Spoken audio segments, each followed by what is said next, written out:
औज़ुबिल्लाहिमिनश्शैतानिर्रजीम बिस्मिल्लाहिर्रहमानिर्रहीम। अस्सलाम वालेकुम एवरीबॉडी, कैसे हैं आप लोग। उम्मीद करती हूँ सब खैरियत से होंगे।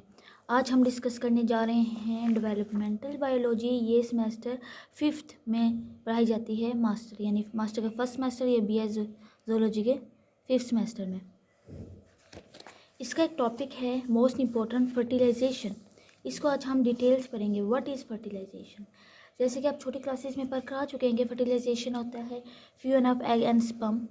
ये पढ़े ना आप लोगों ने। ये देखें, इधर डेफिनेशन को हम डिस्कस करते हैं। Process in which sperm and egg fuse together to begin the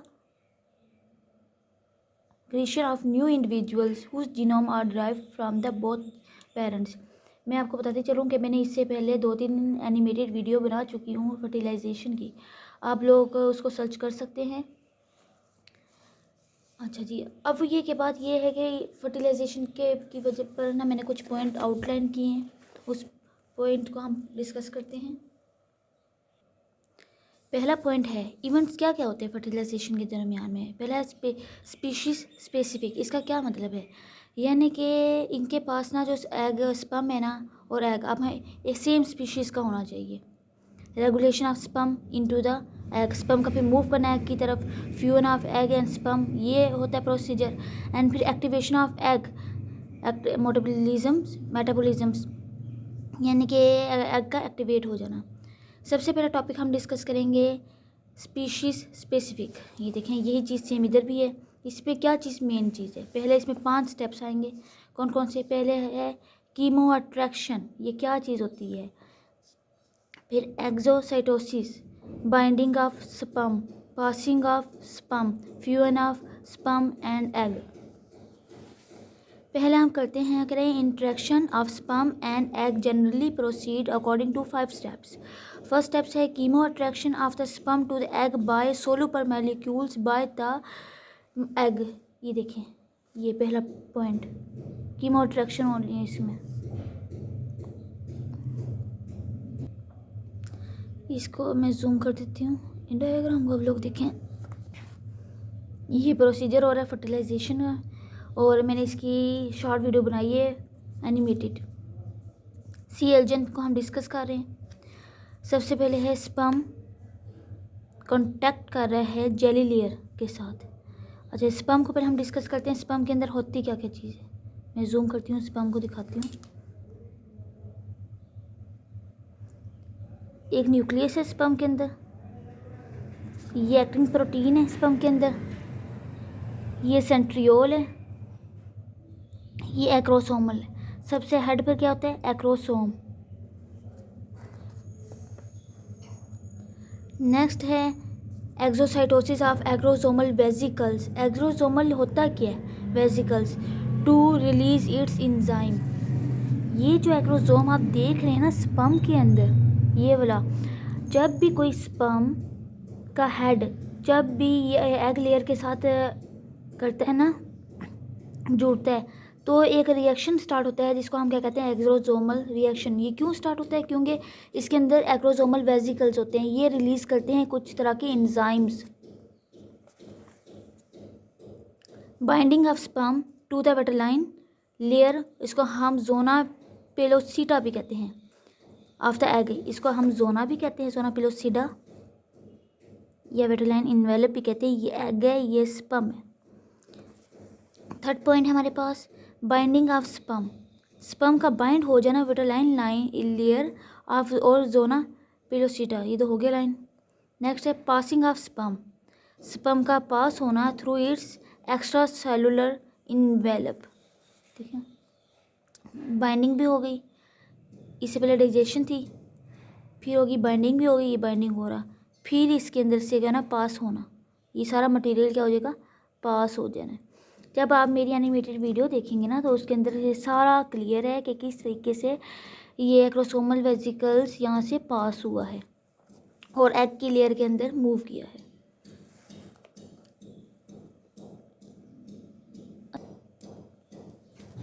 चलो इसकी हम समरी देखते हैं। समरी में पहले क्या है, इवेंट्स ये हैं। Fusion of egg and sperm cell membrane in the cell जन, हम देखेंगे।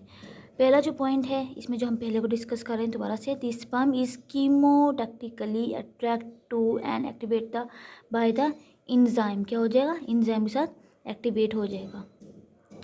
ये कीमोटैक्टिकली क्यों बता रहे हैं? कीमोटैक्सिस हमने पढ़ा है ना, कीमो अट्रैक्शन भी पढ़ा है। इसका ये मतलब होता है कि जो एग है ना, इसके पास केमिकल्स होते हैं जो रिलीज़ करते हैं। ये आगे हम डिस्कस करेंगे डिटेल में। नेक्स्ट है contact with the egg jelly triggers the acrosomal reactions. जब ये एग के साथ कॉन्टैक्ट करेंगे ना, तो ये क्या करेंगे? एक्रोसोमल रिएक्शन को स्टार्ट करेंगे। जब भी कोई है इसका स्पर्म का हेड इसके साथ अटैच हो जाता है तो एक रिएक्शन स्टार्ट होता है जिसको हम क्या कहते हैं? Acrosomal reaction.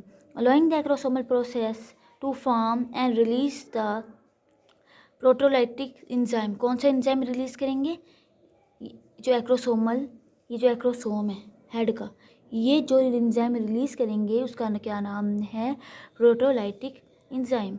Sperm adhere to the vitelline envelope and lysis to a hole. देखिए इसने होल बना दिया इन इट, इसके अंदर एग के अंदर क्या बना दिया? होल बना दिया और एंटर हो गया।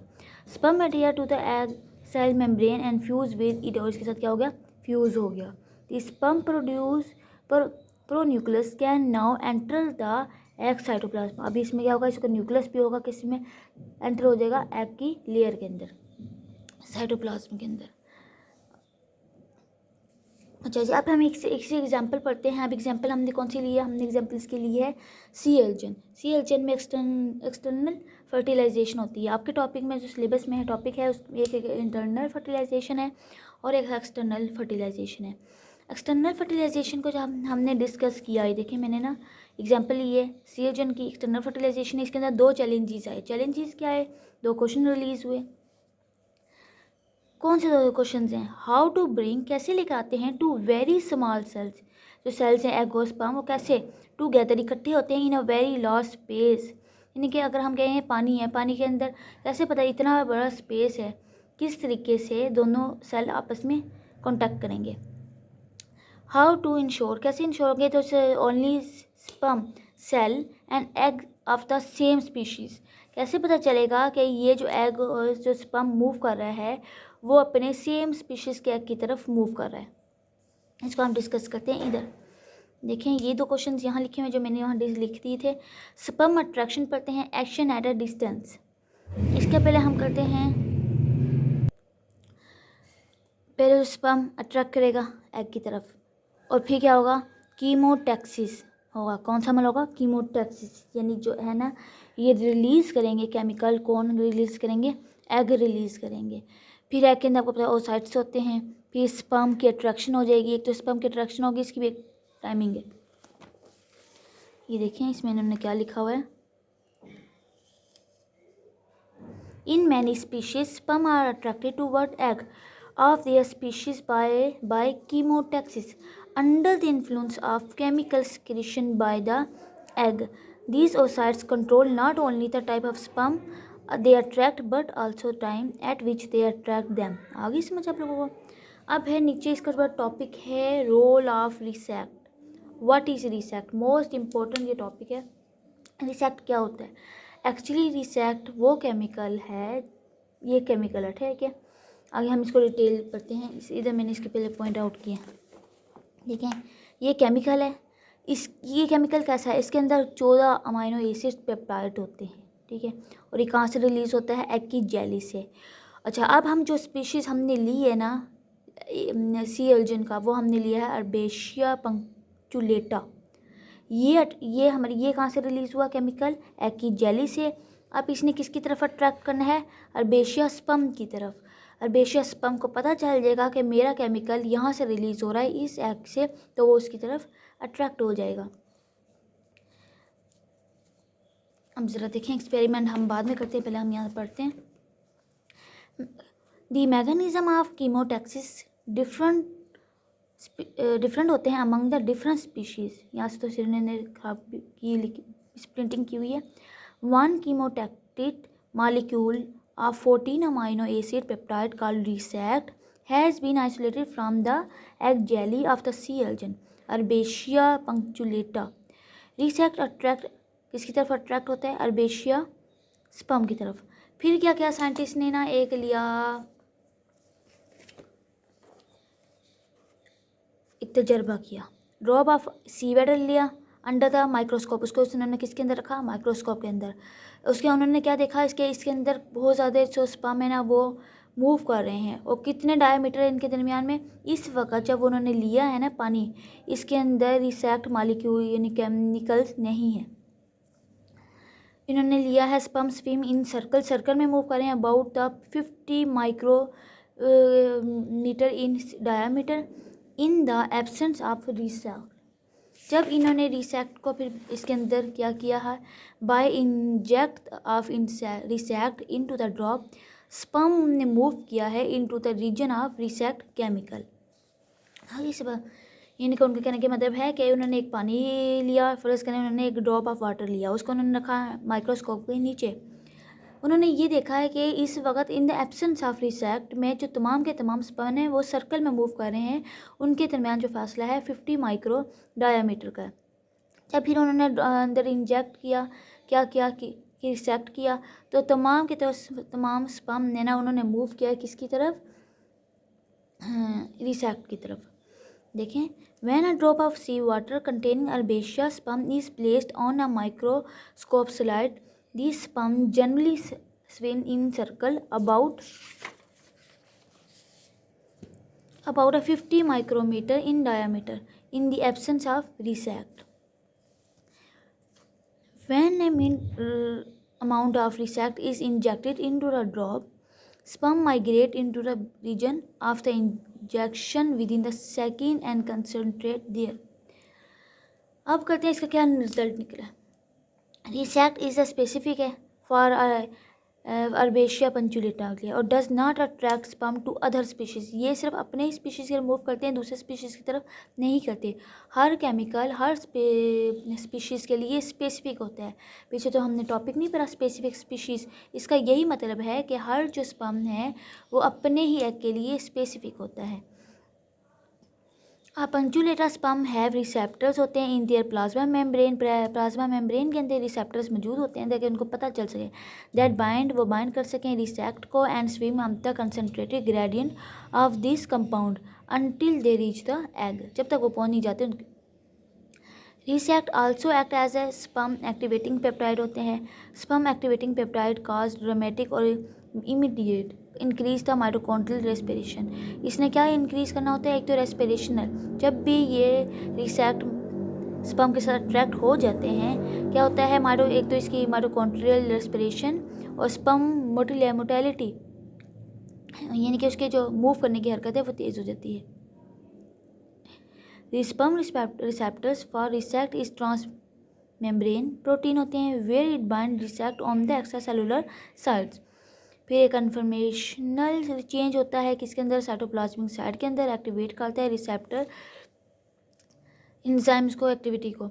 दिस एक्टिवेट्स द माइटोकॉन्ड्रियल, ये किसको एक्टिवेट करेगा, माइटोकॉन्ड्रियल एटीपी जनरेटिंग अपरेटस को, as well as the dynein ATPase that stimulate the flagellar movement in the sperm. ये देखिए, ये जो है ना, ये हमारे पास है स्पर्म की प्लाज्मा मेम्ब्रेन, ये है स्पर्म की प्लाज्मा मेम्ब्रेन।